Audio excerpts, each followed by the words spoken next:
Hello students, in this video we'll be looking at the electric field due to a charged spherical shell. Okay, तो एक spherical shell है जिसपे charge है plus Q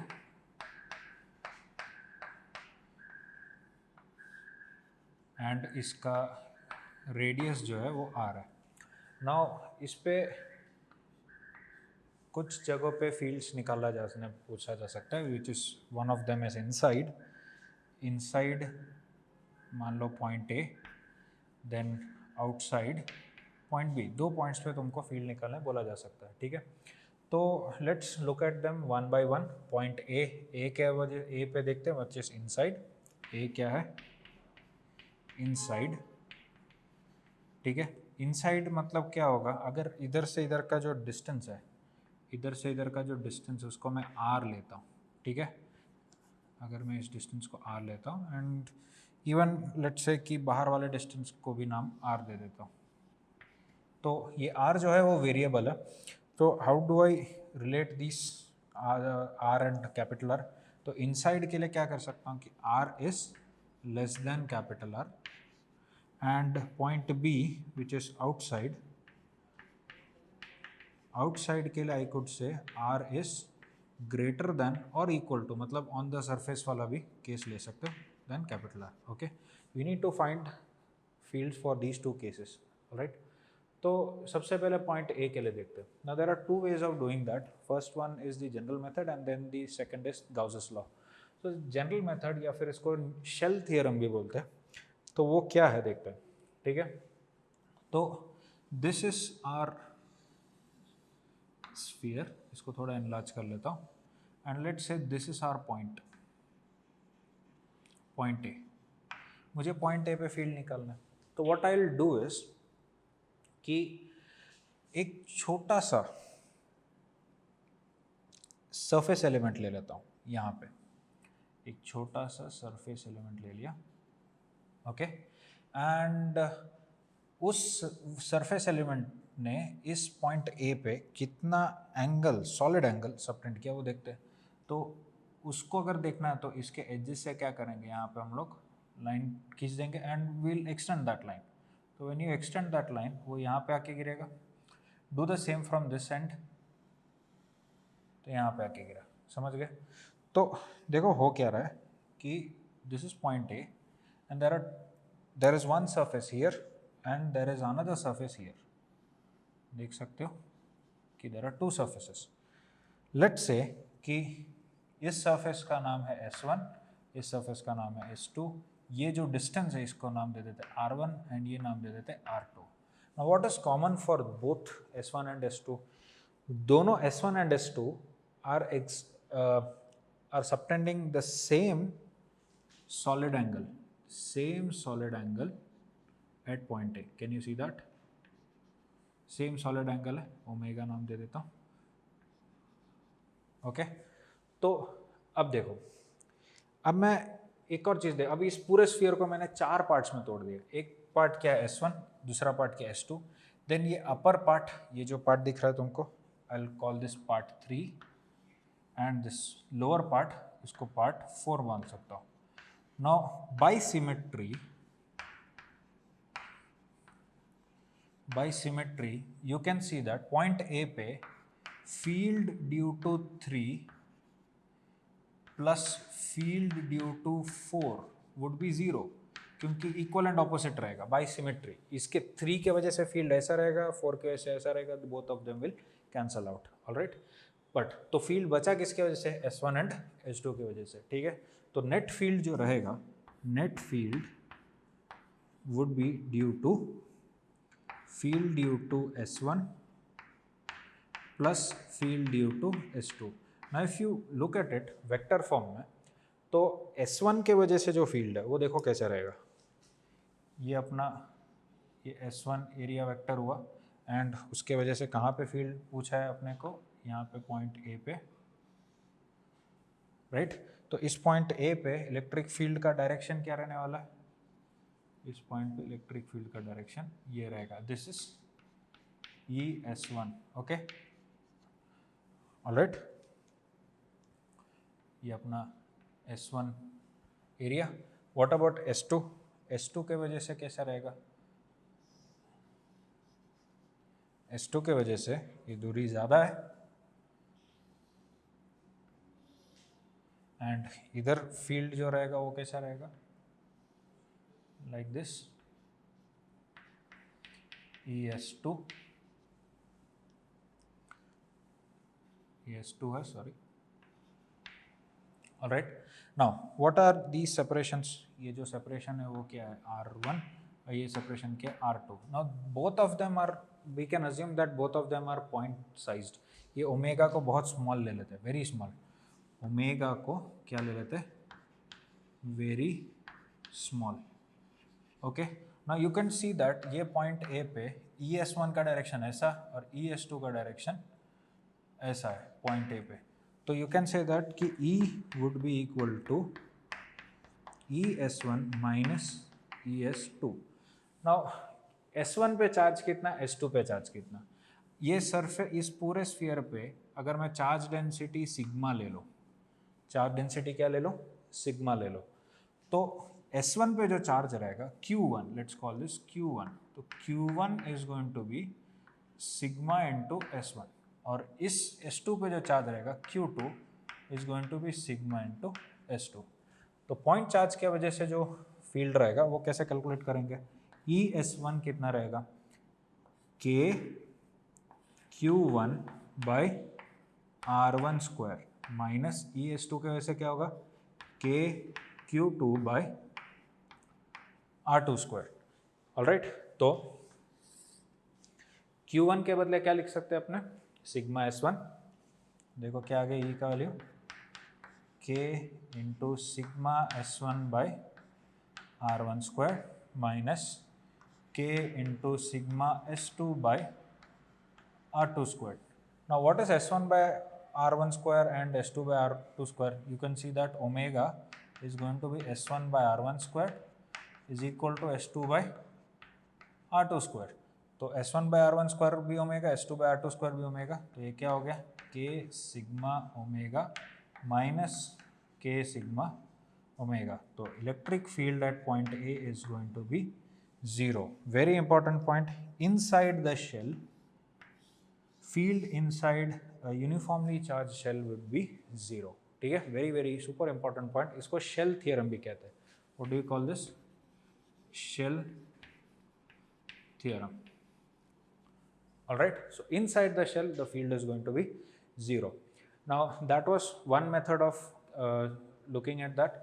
now let's look at one more method कि कैसे रहेगा इसका। ठीक है, now what I will do is कि सबसे पहले मैं आउटसाइड वाला भी कैलकुलेट करके बताता हूँ using integration method, and then उसके बाद गाउसेस लॉ का मेथड दोनों के लिए देखेंगे। Okay, so now let's look at the field outside the shell. Okay, okay, now let's look at the field outside a spherical shell. ठीक है, तो ये अपना स्फेरिकल शेल हुआ।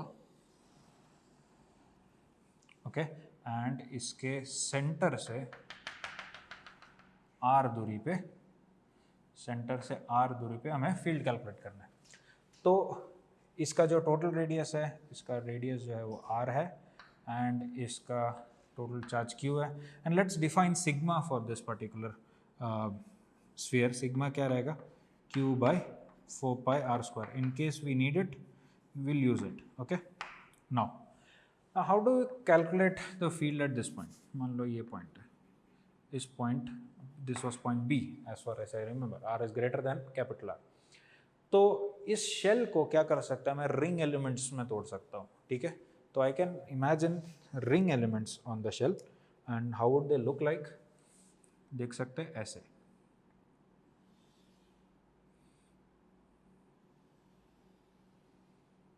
ऐसा रिंग एलिमेंट्स रहेगा। ठीक है,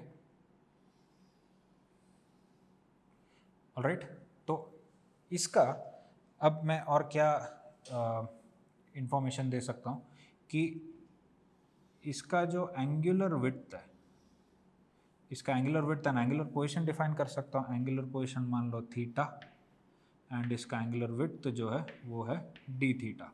इससे मुझे ये पता चल जाएगा कि इसका जो थिकनेस है, ये जो थिकनेस है, this particular thickness is going to be R D theta. Okay, तो ये स्ट्रिप का थिकनेस क्या हुआ, आर डी थीटा। एंड क्योंकि ये देख सकते हो कि इसका रेडियस जो है वो आर है, दिस रेडियस इज आर, तो इसका जो रेडियस होगा, can you see this radius of this strip, that is going to be R sine theta. Okay, that will be R sine theta. ना ये क्या हो गया, रिंग। अब रिंग के वजह से हमें पता है कि फील्ड क्या रहता है, फील्ड इस तरफ रहेगा। So let's say the field due to the ring will be in this direction and इसका नाम दे देते हैं डी।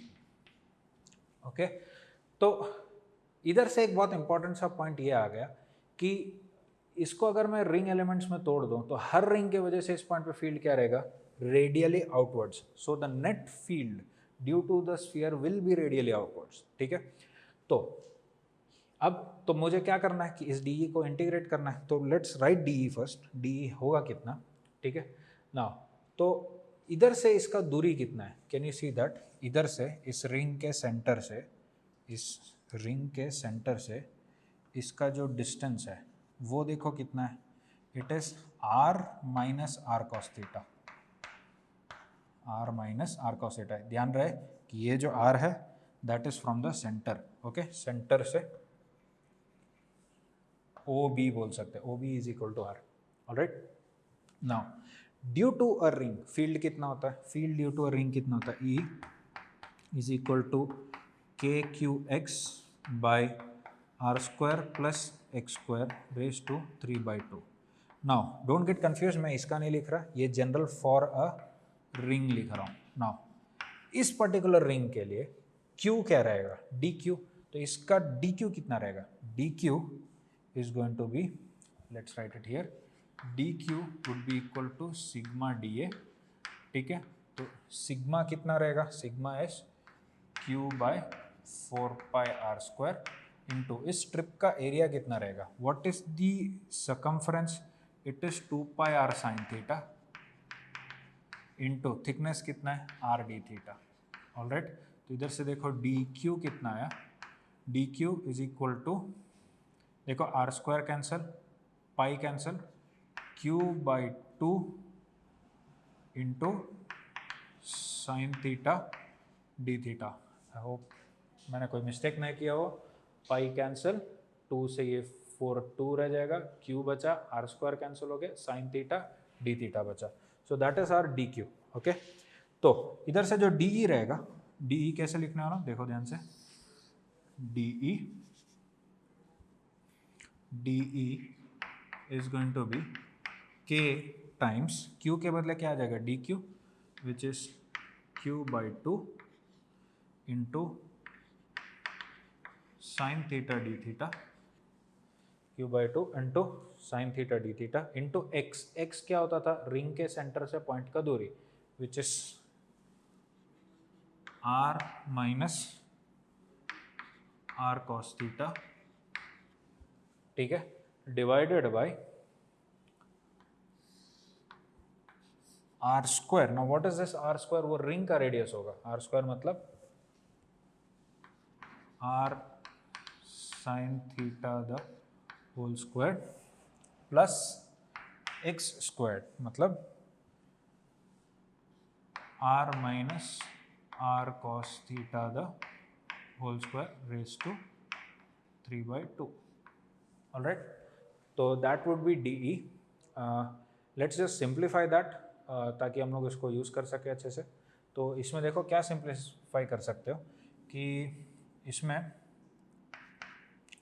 के क्यू बाई 2 बाहर आ गया, राइट, एंड जो इसका डिनोमिनेटर रहेगा, इस डिनोमिनेटर को देखो क्या लिख सकता हूँ, ये R square sine square theta और इसका R square cos square theta क्या हो जाएगा, आर स्क्वायर प्लस इसका ये R square minus 2RR cos theta raise to 3/2। Okay, and ऊपर क्या बचेगा, ऊपर बचेगा R minus R cos theta into sin theta d theta. That is going to be dE. Okay. Now the idea is कि हमें इस dE को integrate करना है, तब टोटल E मिलेगा. तो इसको सीधा सीधा मैं यहीं पे इंटीग्रेट कर देता हूँ. I'll just integrate it here. तो अपना टोटल E क्या होगा? E would be simply, क्या आ गया था, KQ/2. इसका इंटीग्रेशन होगा. ठीक है. Now if you look at it, इधर ये बहुत ही कॉम्प्लिकेटेड इंटीग्रेशन लग रहा है, और इधर जो इंटीग्रेशन हो रहा है वो किसके टर्म्स में हो रहा है? थीटा के. तो थीटा वेरी किधर से किधर करेगा? जब थीटा 0 होगा तो ये देखो रिंग इधर पहुंच गया, और थीटा π/2 होगा तो यहाँ तक पहुंच गया, और थीटा अगर पाई हो गया तो यहाँ तक पहुंच गया. तो पूरे स्फीयर को स्वीप करने के लिए theta should very from 0 to π. Okay. Now when you solve this integration, you will get E is equal to KQ/R squared. Now this is a very simple one, KQ/R square. इसका meaning क्या हुआ? देखो, एक पूरे sphere, समझना इस चीज को, कि एक स्फीयर लिया हमने, ठीक है, एक स्फीयर लिया जिसपे चार्ज है +Q, और उसके सेंटर से R दूरी पे हमने जो फील्ड कैलकुलेट किया वो फील्ड है E, and it is radial. सबसे पहली पॉइंट तो ये है कि it is going to be radially outwards.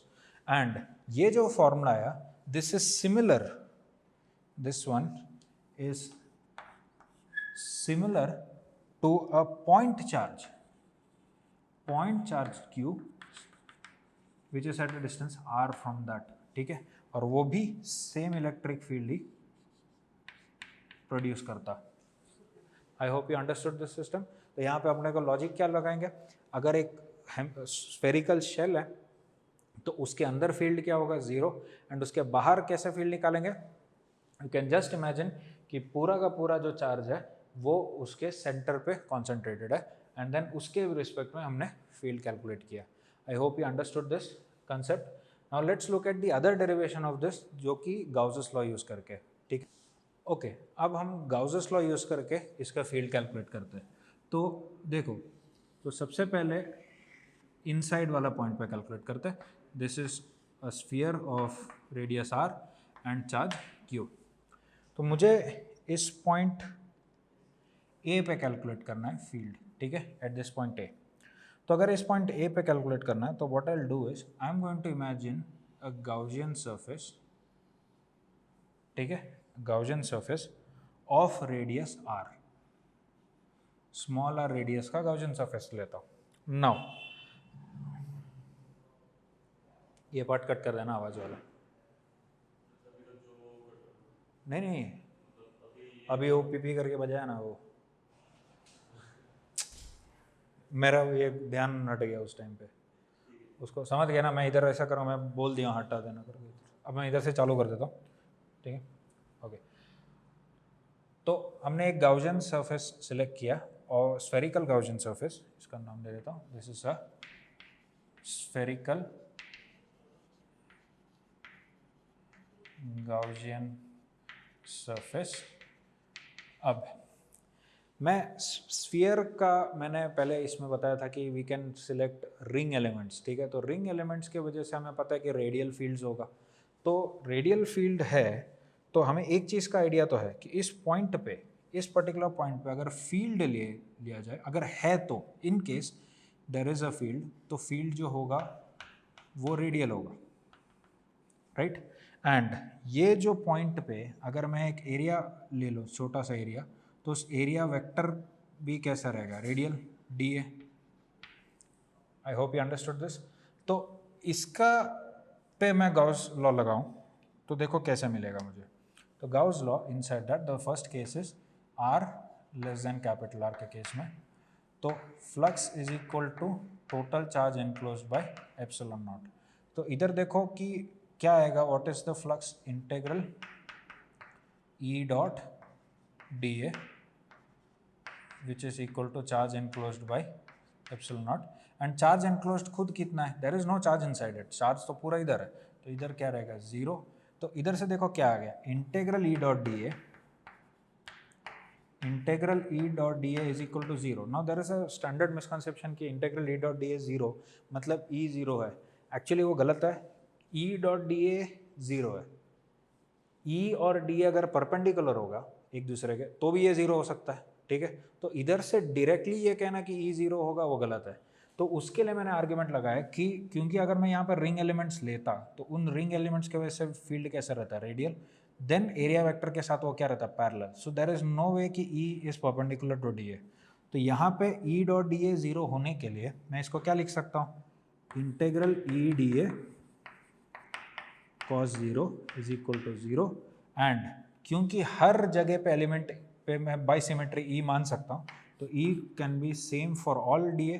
तो E integral D A is equal to zero मतलब E into integral D A कितना होगा, 4 pi R square is equal to zero. मतलब simply E is equal to zero. This is how you find the field inside a spherical shell using Gauss's law. ठीक है. Now next case is outside it. तो outside के लिए क्या कर सकते हैं, आर इज ग्रेटर देन और इक्वल टू आर. ठीक है, तो उसके लिए this is our sphere. Will use the same logic here. ये रेडियस आर, इस पे प्लस क्यू चार्ज. एंड मैं एक कॉन्सेंट्रिक स्फीयर ले लेता हूँ, गॉसियन सरफेस. एंड इसका जो रेडियस है, इसका रेडियस ले लेता हूँ आर. देख सकते हैं R is greater than capital R. Now मुझे यहाँ पे इस पॉइंट पे फील्ड निकालना है, तो यहाँ पे एक छोटा सा एरिया ले लेता हूँ. तो इसका एरिया वेक्टर क्या होगा, D A. And by taking that ring element analogy what we can say that कि इसमें जो फील्ड होगा we can say that the field would also be radial. तो यहाँ पे भी अपने सीधा सीधा यही चीज़ लिख सकते हैं कि when if I apply Gauss's law तो flux is equal to charge enclosed over epsilon naught. तो integral E dot D A is equal to charge enclose. अब चार्ज, टोटल चार्ज एनक्लोज कितना है, Q by epsilon naught. Now ये same argument लगा सकता हूँ, तो I could directly come to this point. तो this will be equal to what, E into 4 pi R square is equal to Q by epsilon naught. मतलब E कितना हुआ, 1/4 pi epsilon naught into Q by R square या फिर K Q by R square. This is what we got with the integration method as well. ठीक है, सो ये बाहर के लिए ऐसा रहेगा. नाउ तो मैं क्या कर लेता हूँ, इसका एक ग्राफ भी प्लॉट कर लेता हूँ. ठीक है, वेरी इंपॉर्टेंट ग्राफ. तो ग्राफ कैसा रहेगा, ये इलेक्ट्रिक फील्ड और ये फ्रॉम द सेंटर आर दूरी. ठीक है, तो हमने ये देखा कि electric field is zero for R which is less than R. तो यहाँ पे एक रेफरेंस के लिए हम लोग R is equal to capital R ले लेते हैं. एंड ये जीरो मतलब सेंटर हो गया. तो उधर तक क्या रहेगा फील्ड, उधर तक जो फील्ड है वो जीरो है. ठीक है, फील्ड इज जीरो. उसके बाद कहाँ से फील्ड चालू होगा, कैपिटल आर से. एंड वो field would be like this. Alright, and at the surface क्या हम लोग फील्ड मानेंगे, कितना फील्ड रहेगा, this is going to be K Q by R square. तो मैक्सिमम फील्ड किधर होगा, maximum field is on the surface of the shell. ठीक है, तो इधर क्या हुआ, electric field is equal to zero and here electric field is inversely proportional to R square. तो that is the graph of electric field due to a charged spherical shell. Okay, now there is one more thing you may see कि ये जो maximum electric field है, E max जो है, ई का maximum value कितना है, के क्यू बाय आर स्क्वायर. तो के को क्या लिख सकता हूँ मैं, 1/4 pi epsilon naught Q by R square लिख सकता हूँ. तो इधर देखो कि 4 पाई आर स्क्वायर कितना हो गया, total area of the sphere. तो Q by 4 pi R square क्या हो गया, सिग्मा. तो इधर से देखो ई मैक्स का वैल्यू एक और तरीके से लिखा जा सकता है, that is sigma by epsilon naught, ठीक है। So maximum value of electric field. I hope you understood this, clear होगा सबको। तो that was field due to a spherical shell.